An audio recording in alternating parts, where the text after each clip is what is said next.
Hello grand master Mallikarjun அன்பு வணக்கங்கள். நேற்றைய தினம் என்னுடைய 73வது பிறந்தநாள் விழா நடந்தது.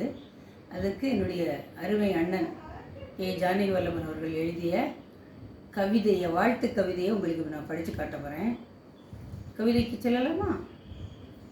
சகோதரி மல்லிகா, அதிசயம்தான்.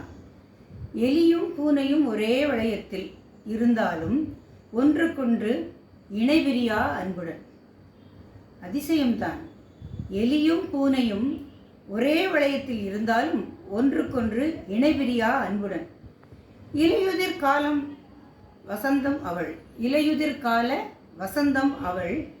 எவர் எதை சொன்னாலும் புன்னகை என்னும் ஆயுதத்தால் புறந்தள்ளும் திறம் கொண்டவள்.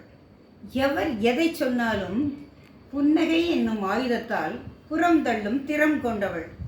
எவ்வளவோ ஏற்றம் இறக்கம் பார்த்தாலும் இன்று வரை எல்லோரிடமும் பாசமாய் அன்பாய் பிறந்த தினத்தை இன்னும் பெருமையாக கொண்டாட பாசத்தோடு அன்பையும் கலந்து சொல்கிறேன் என் வாழ்த்துக்களை.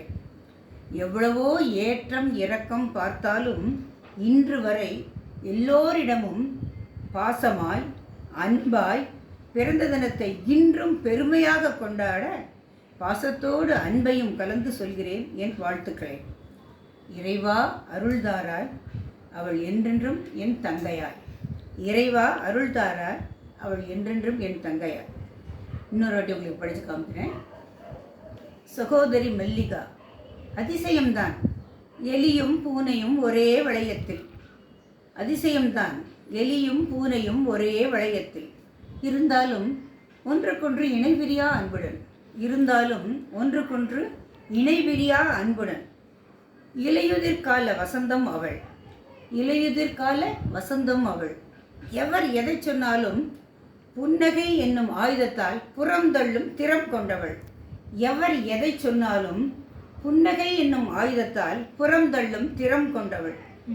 எவ்வளவோ ஏற்றம் இறக்கம் பார்த்தாலும் இன்று வரை எல்லோரிடமும் பாசமாய் அன்பாய் பிறந்த தினத்தை இன்றும் பெருமையாக கொண்டாட பாசத்தோடு அன்பையும் கலந்து சொல்கிறேன் என் வாழ்த்துக்களை. எவ்வளவோ ஏற்றம் இறக்கம் பார்த்தாலும் இன்று வரை எல்லோரிடமும் பாசமாய் அன்பாய் பிறந்த தினத்தை இன்றும் பெருமையாக கொண்டாட பாசத்தோடு அன்பையும் கலந்து சொல்கிறேன் என் வாழ்த்துக்களை. இறைவா அருள்தாராய், அவள் என்றென்றும் என் தங்கையாய். இறைவா அருள்தாராய், அவள் என்றென்றும் என் தங்கையாய். இந்த கவிதையை தான் எங்கள் அண்ணா எனக்கு எழுதி அனுப்பிச்சிருந்தாரு.